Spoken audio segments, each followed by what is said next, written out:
Hello, welcome. If this is your first time joining and this is our first time meeting, I'm Ashley Koff. I'm a registered dietitian for about 20 years, and this is one of my absolute favorite things to do. These are the Better Nutrition expert interviews. And an expert, I always think it's important to define the words that we're using. So when we get into our interview, we'll have a little nutrition lexicon discussion. But an expert, in my opinion, is somebody who is aware of and reviews and stays current with the science, but also works to apply it. So that's typically where you're applying it with patients. Sometimes it's also where you're helping other practitioners and other pieces. So when I use expert, that's what I'm intending in this part. So if you are joining us live today, this is your opportunity to get questions answered. Remember, we cannot prescribe personal nutrition recommendations here, and it wouldn't actually benefit you. You need a full assessment, to figure out what's better for you. But what we can do here is answer questions that you have and help direct you to the right resources, including our expert and the resources that she has, which, as I noted in the introduction today, is actually the opportunity for you to have a complimentary free session. So there's literally no reason for you to leave today or this interview, even if you don't watch any more of it, without getting some of the help that you need. And if you're watching us at a time that's better for you, that option is still totally available, and you can also ask questions. So if you have questions, go ahead and ask them. If you don't tag Alyssa, I will make sure that it gets to her, and we'll be able to have her answer them as well. So popping into today, this is a story, a field, a person totally after my heart. For those of you who do know me or who have read my story, you know that I grew up wanting to be Angela Bauer from Who's the Boss and work in advertising. I had no plans on the nutrition front, but my digestion definitely sidelined me all the way to a really awful 7-day goat's milk cleanse. And it was not better, and I'll never have goat's milk again. And, we do crazy things in the name of better digestion. And I think what has happened to me and what I learned in our pre-interview with Alyssa is what happened to her is that these experiences that we have with our digestion are so profound that it accelerated both of us into this field of figuring it all out. So I am so excited to talk to Alyssa today. And Alyssa, let's start off with, for you, really that experience. I think that's a great grounding point. So tell us a little bit about that moment when you started having your digestive issues and how it was really a turning point in your career. Sure. So actually mine started really, really young. When I was in, I think about 5th grade or so, I started to miss a lot of school. I was feeling really nauseous. I had a fear that I was going to get sick at school, and I started staying home sometimes for a few days or even like a week at a time. Or my parents would finally be like, enough is enough. You don't have a fever, go to school. And then they'd get that phone call from me from the nursing office because I felt really sick again. I think they thought that I was trying to miss school, but then we were on a vacation, and I spent most of the vacation actually in the hotel room feeling sick. So they were like, "Oh, I guess she wasn't faking this." So they brought me to a gastroenterologist when I was younger, and as it turned out, I actually had GERD, which is fairly common. It's gastroesophageal reflux disease, and I was having these really frequent episodes of reflux, and I was actually placed on Prevacid for a while, for a couple of years. And it was actually before I could even swallow pills. I remember opening the capsule and putting it into I think like yogurt at the time.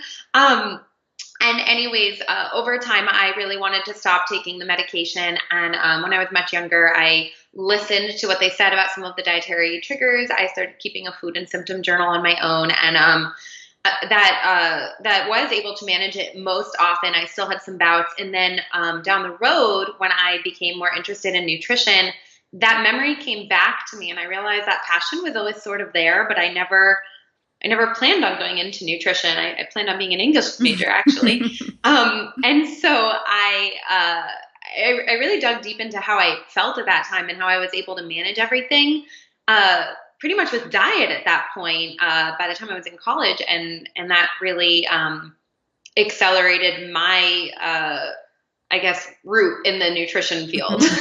I love it. You take us through in that story about 3 or 4 things that I want to hone in on in this interview. And one of them is that our body sends us signals. Our digestive system especially sends us signals all the time. So we need to make sure that we're paying attention to them, whether it's the Food Mood Journal or, we have the Better Nutrition Journal for tracking that stuff.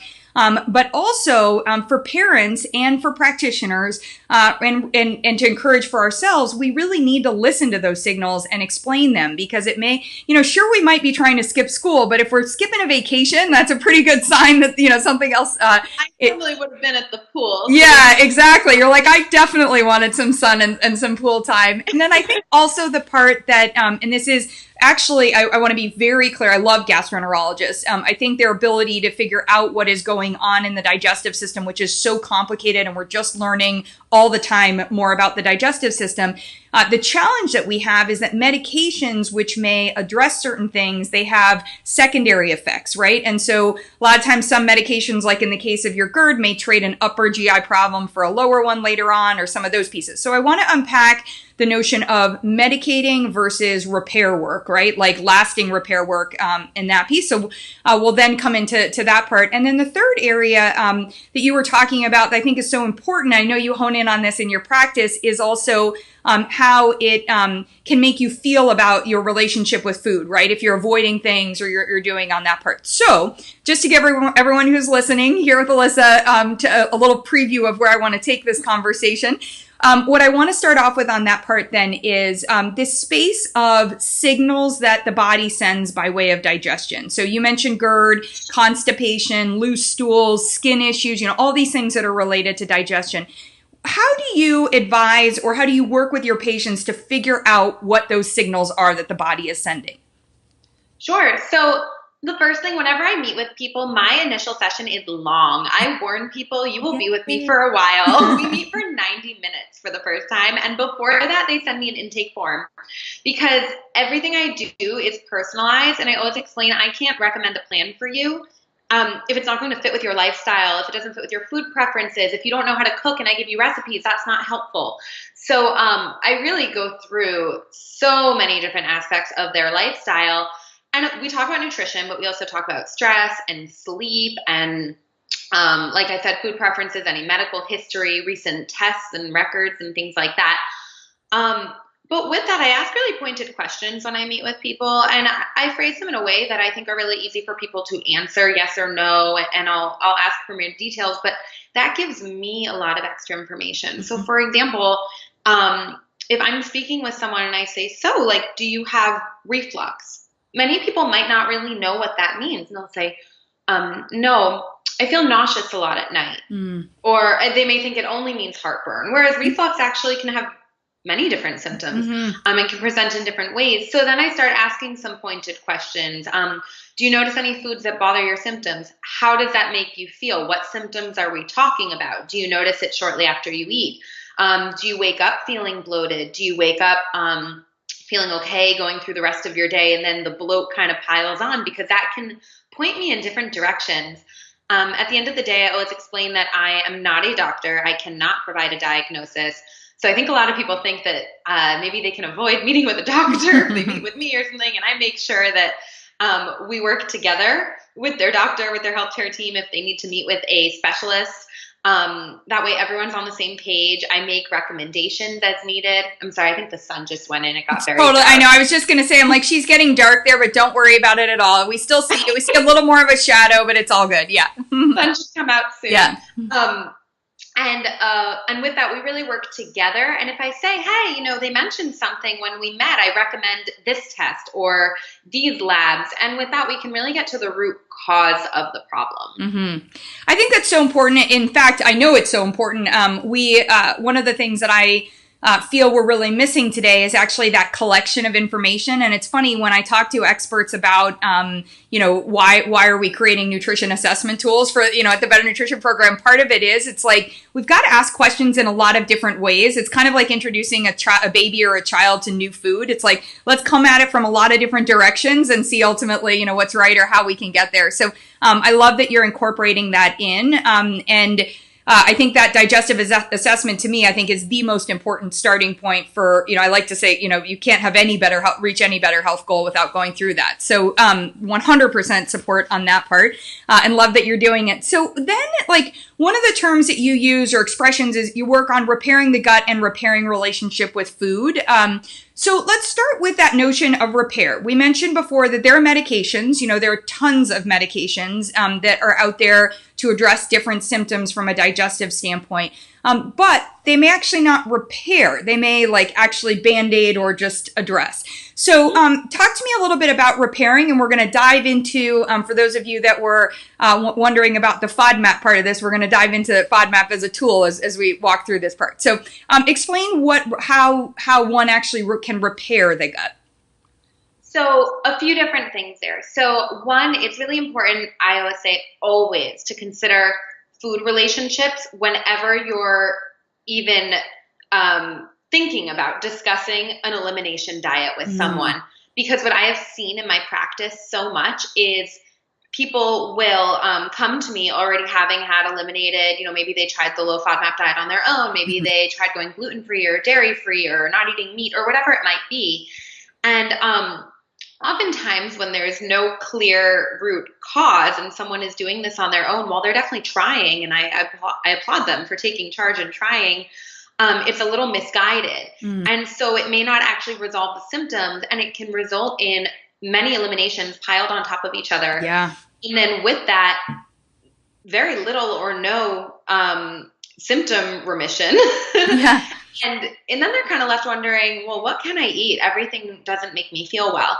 And with that, if they are eating things that can potentially cause some damage to the gut, and obviously that depends on what the diagnosis is, what is actually going on, they may be continuing to consume things that may upset it and never really get better. And then the other half of that is, of course, repairing those food relationships. Once you do get to repair the gut, and then we can reintroduce food systematically and see what people do actually tolerate. And then they really gain that confidence. It's like, wow, I didn't know I could have milk, even though it's lactose free. I was dairy free this whole time, but now I can have some low lactose cheese. I can have lactose free milk or ice cream, and that's really freeing for a lot of people. A great example of that is with celiac. So, for example, if someone avoids gluten because they find bread is bothering them, pasta is bothering them, they go gluten-free, they never really got a celiac test, they may still be coming into contact with sources of gluten that they may not be aware of, or some cross-contact.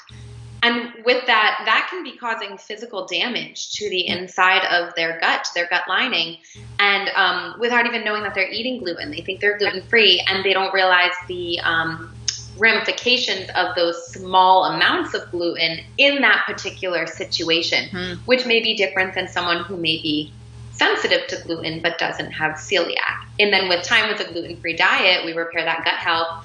They actually may be able to tolerate lactose again, because for those who don't know, there's a correlation with when people are first diagnosed with celiac, they may not be able to digest lactose. And then later on, as they repair their gut health, they can actually bring that in many times. So that's a really great example of that.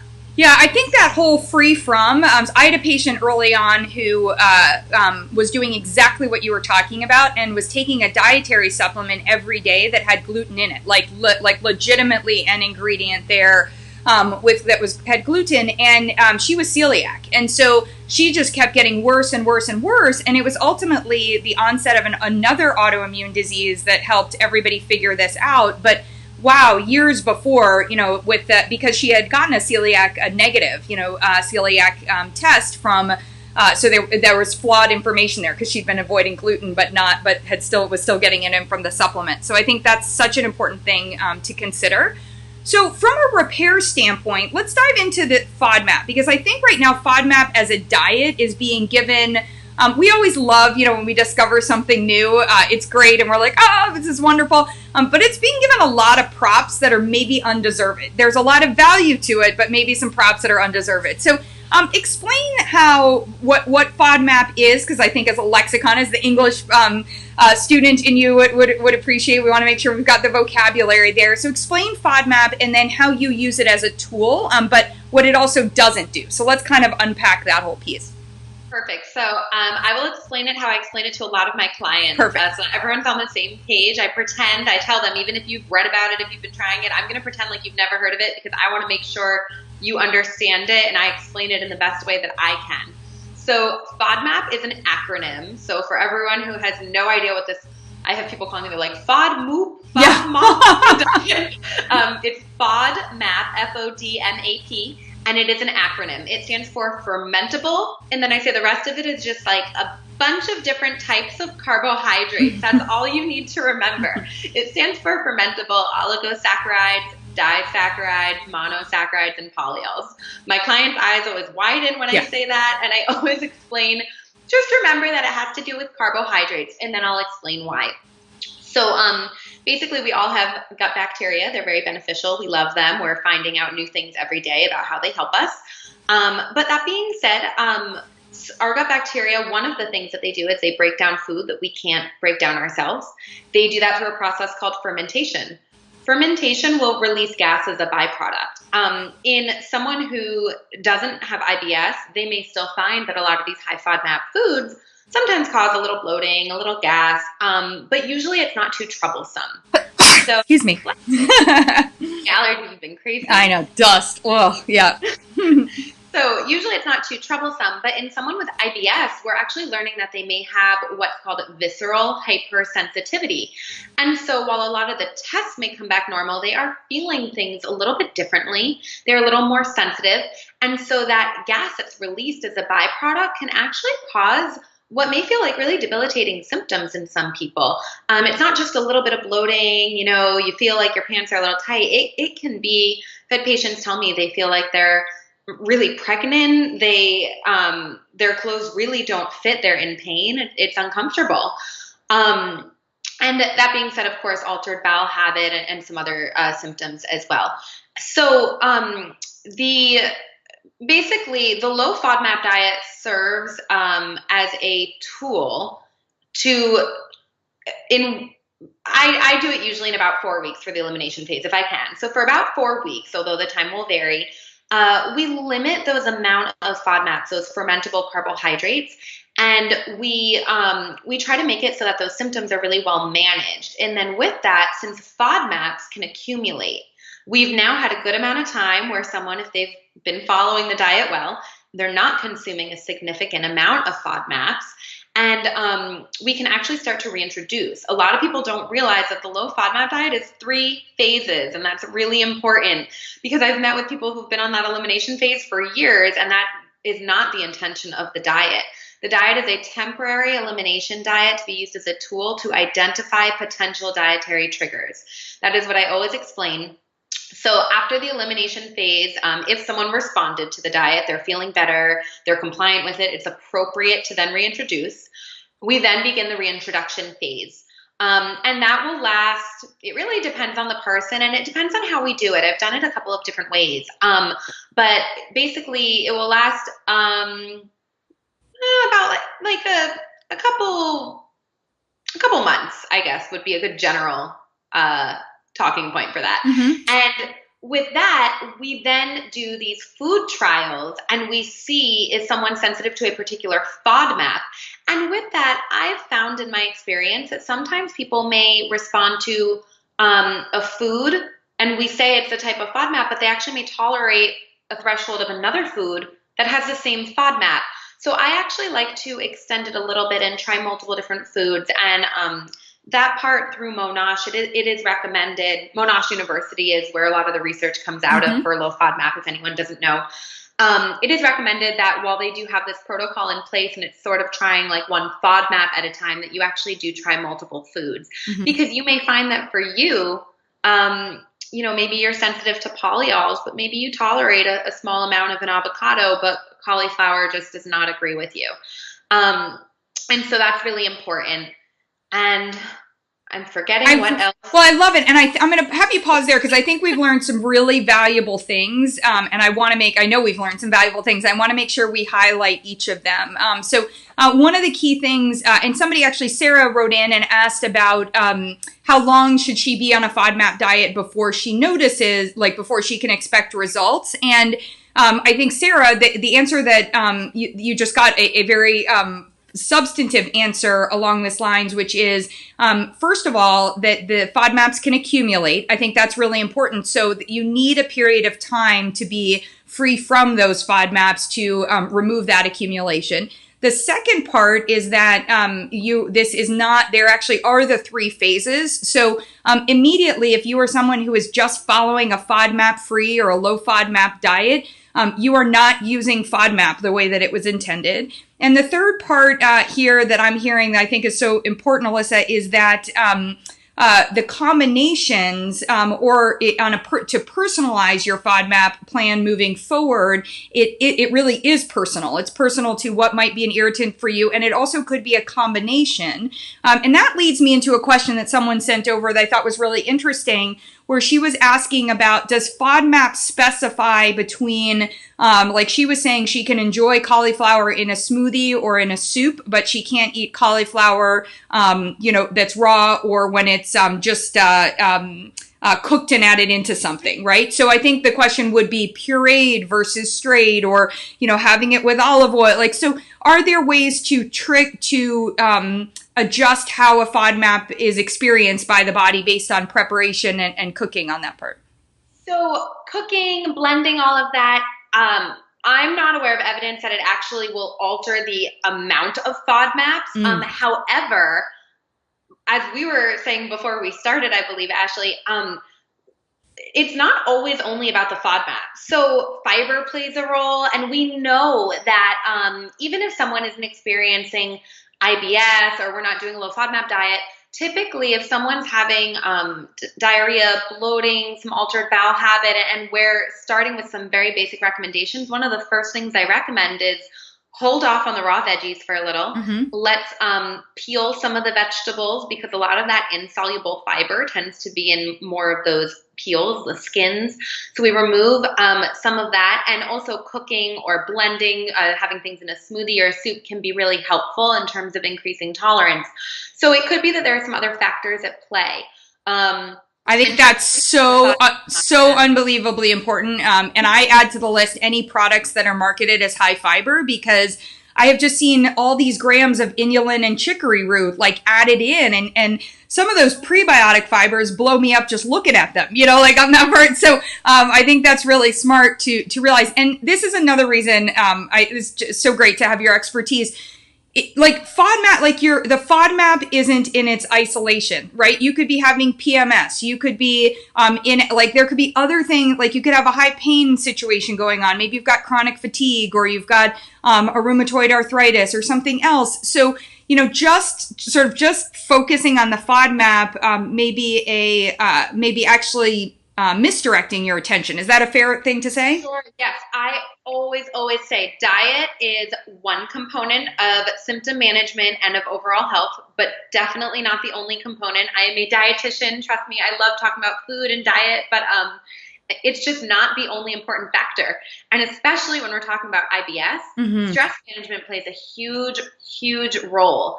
So a lot of times when I meet with people, I'll find out about any stressors going on in their lives. Maybe it's related to work or family or financial issues or anything. And while we may not be able to solve every problem, you can change how you react and how you cope. So you can't change the stressor always, but you can change how you react to the stressor. So there's a lot of really great basic advice for stress management that we can start with. And then as I work with someone, we can tweak that and make more individualized recommendations. But whether it's keeping a journal, whether it's meditation, or maybe even some low impact exercise, yoga, bar, things like that, I find to be really helpful. There are so many different ways that we can try to manage stress. And if we get your diet great and you're responding, but you're not at 100% and you have so much stress going on, I don't think we're going to get you to 100%. We need to listen to everything that's going on in that person's life. Yeah, we almost always are seeing practitioners now tag teaming the digestive or the FODMAP menu with the magnesium evaluation for that same reason, because a lot of people are avoiding carbohydrate and they turn around and it's like, oh my gosh, your body isn't getting enough magnesium to turn off the stress response. So it could even be something additional nutritionally that you're talking about. But obviously, like the fitness and the ability, the breathing and all of those things that don't cost us anything, but we need to be better about doing, makes a ton of sense. So in all of this, I think what ends up happening is like we end up picking on, cauliflower or asparagus or broccoli, or these kinds of things. And our relationship with food, which relationships with food are, I did a great interview a couple of days ago with the women from Soul Happy Technique, where they actually work on your subconscious mind and your imprinting there. And a lot of that is your food stories, right? Like, so your food stories would be imprinted from having had reflux, early on in your life.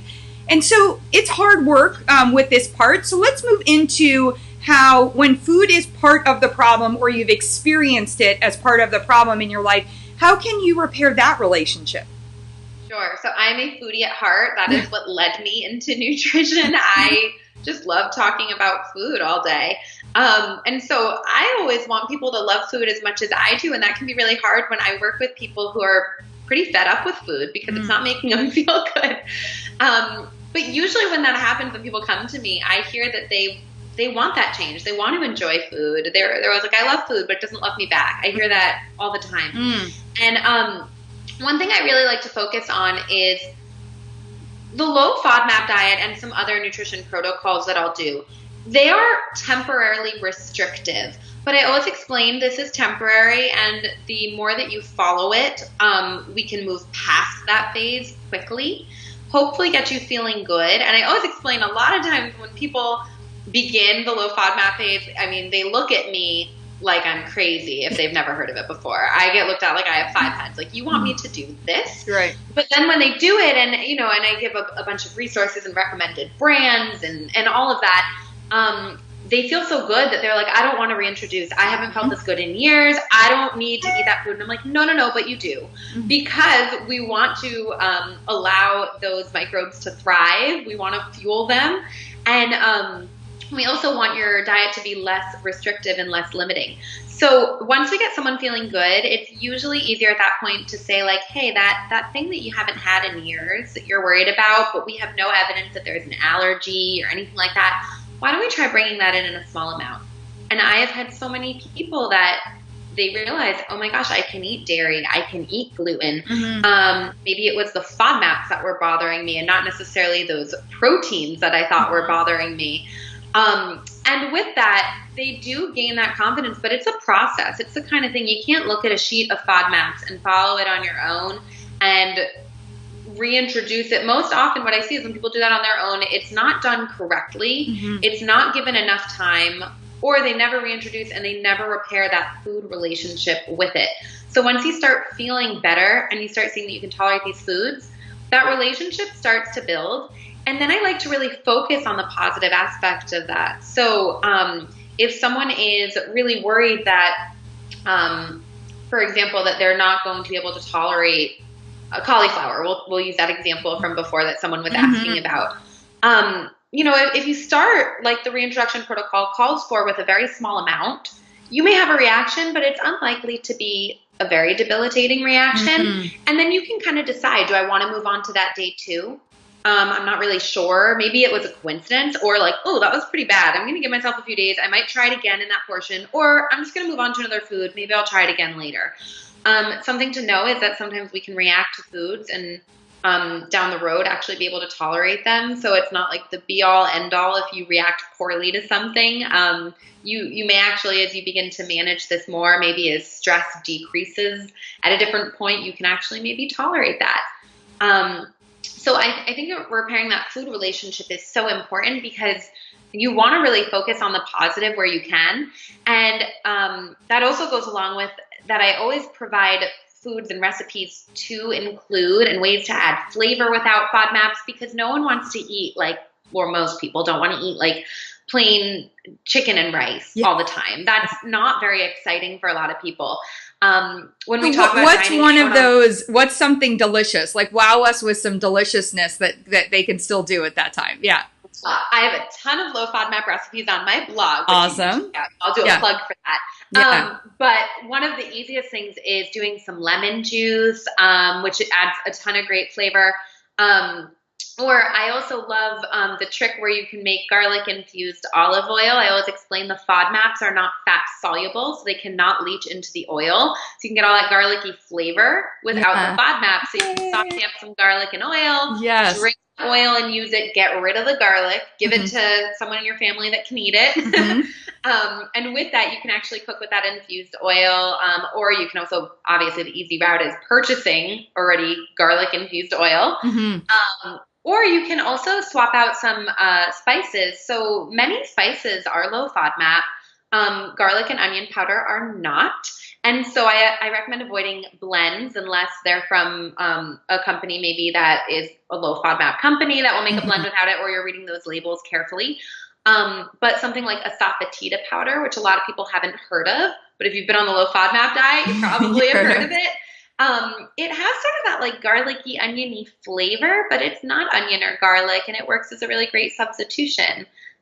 So those are some ways that I like to add a lot of flavor. I do have a lot of recipes on my blog. Good. Yeah. So note to everyone watching, recipes, head to and the website is right below you. So right below your face. So everybody's got it right now. Yeah. Perfect. Yeah. So I think that's so key, at any phase of the way, really making things approachable and delicious can be a really important way for healing your relationship with food on that part. And this always happens to me. I have like 57 more questions and I'm like, all right, we're going to keep it under 30 minutes. And I'm like, oh my God. I know. And I'm like, oh, I have so many more on that part. But okay, so here's a question, which is, if you aren't sure if you should be doing FODMAP or any of the other pieces, we've been through why it's so important, and hopefully just like the exercise of listening to this interview with Alyssa, you can understand why it's so important to work with a dietitian that does this assessment and moves through that piece. But let's say that just hypothetically, for whatever reason, you're not working with a dietitian at this moment. Is there value in trying out, like you were mentioning, you have these recipes on your site. Is there value in trying them out to see, or do you feel like it will keep someone, as we were talking before, from getting to what really the root cause is? So that's a tricky question because I understand, maybe not everyone has access to a dietitian, can afford to meet with someone if they don't take insurance, maybe to have insurance, whatever it may be. So I don't want to say that the be all end all is you need to meet with a dietitian, but at the end of the day, I think you're going to get where you want to go faster, with a lot less stress and a lot more support.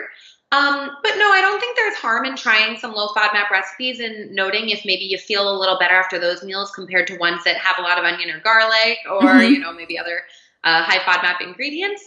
That being said, it doesn't quite get you to the root cause. So I would always caution you, I even say before you meet with me, meet with your doctor because you don't want to miss any really potentially serious issues that may be going on. So some of these symptoms are vague, but they can overlap with some really serious conditions. So just making sure that you're ruling out anything that you don't want to miss something that could be really serious. But with that, say that's all been ruled out. Maybe you're on the fence about meeting with a dietitian. Hopefully we've convinced you. But yeah, I don't think there's harm in eliminating some of those things, but you want to do it with intention. So don't start eliminating gluten if you haven't been tested for celiac, because now there's really not a good way of testing you for celiac. You don't have a benchmark. Unless you're willing to do a gluten trial or if you do some genetic testing, which isn't very specific. So I don't really recommend that because it really precludes us from moving forward ultimately. I'm going to stop you for that. I put you in an intentional, I knew you could handle it. I put you in a tough spot for a reason. And it's important. So what I want you to know, and the reason I have Alyssa on today and the reason I do these expert interviews is I want to just say this. I'm saying this is me exclusively. But not all dietitians are equipped to have this conversation. So not all dietitians assess digestive health. Not all dietitians are going to help you on this pathway. And a lot of doctors may do functional testing, physically functional, look at diagnostically testing your digestion and not actually ask some of the other questions. One of the reasons we have our digestive evaluation is so I highly recommend you fill that out and take it into your doctor's office or take it to your dietitian or work with a dietitian that has a thorough assessment like Alyssa's talking about. But I think the key thing, the takeaway here is it probably will not be better for you to just eliminate. Eliminating as a way to try to feel better today is not actually going to help you feel better in the future. So you are doing beautifully saying all of that, Alyssa, and for all the right reasons. And we are in this horrible situation with insurance and healthcare, et cetera.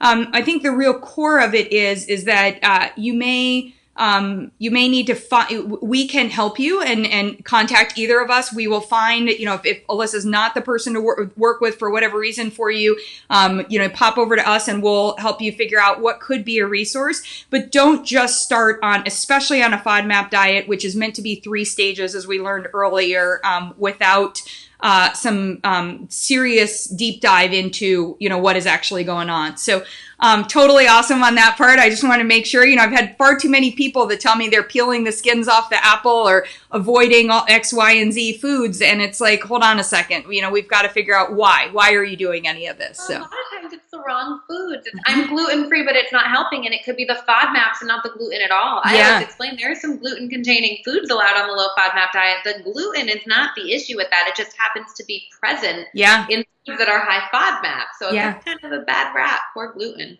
I know. I missed that one when I was a young woman starting out in dietetics. Which is weird because nobody was avoiding gluten at the time, but I just knew that I got so sick and I learned early about soy and I was like, oh, I'm going to avoid it. Well, it turns out I'm fine with gluten. I have an actual allergy to barley. And at the time I was macrobiotic and barley was used a lot more as a sweetener and these other things. And of course it was college. I drank beer, right? So what happened was by avoiding gluten, I actually never learned about that actual allergy that was really, bad and unhealthy for me. So now it's been kind of nice. I go into places and they're like, well, do you have, I'm like, well, I can either avoid gluten if I just want to be safe. That's an easy one for me. But they'll see me eating the pizza crust. And I'm like, no, I'm good. There's just no barley in here. I just had to clear that, So I like what you're saying because it'll open up sometimes also that ability to enjoy more and not blame something like whole categories, right? Or whole foods. It's true. It's like if someone's avoiding the wrong food, I've had a lot of people tell me oh, rice really bothers me. And I mean, it's possible, but it's unlikely. And I'll find out they're having it with, chicken that's made with onion and garlic and all this stuff. And then we try the rice with other low FODMAP foods or, if it's for a different condition, a different diet, whatever it might be. Rice is usually pretty friendly to a lot of people. And a lot of times people will find that they can actually tolerate it. And it's like, wow, I've been avoiding this the whole time. Yes.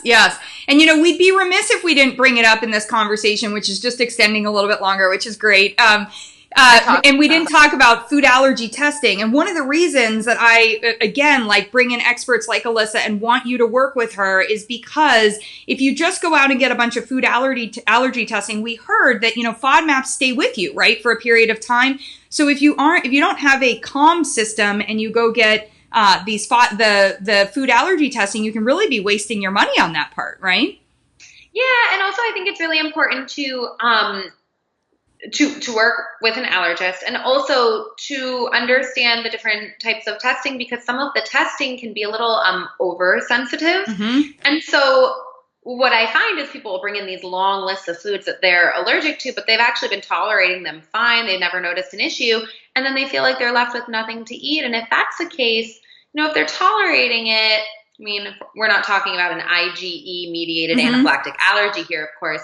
But if they're tolerating it, it's likely okay to keep it in, but those tests can be helpful in terms of pinpointing maybe some of the less common triggers. And we've tried eliminating some things and they have this test. It can be like a roadmap to help understand, okay, maybe you are reacting to X, Y, Z. Let's pull those out, and we have a little bit more information to pull from. So I don't think they're bad, but I don't think they're also the be all end all, because it just takes a lot of interpreting with any of this stuff. It's really hard to do it on your own, and it really takes healthcare practitioners coming together, working together, and having a professional conversation about what to do for the patient.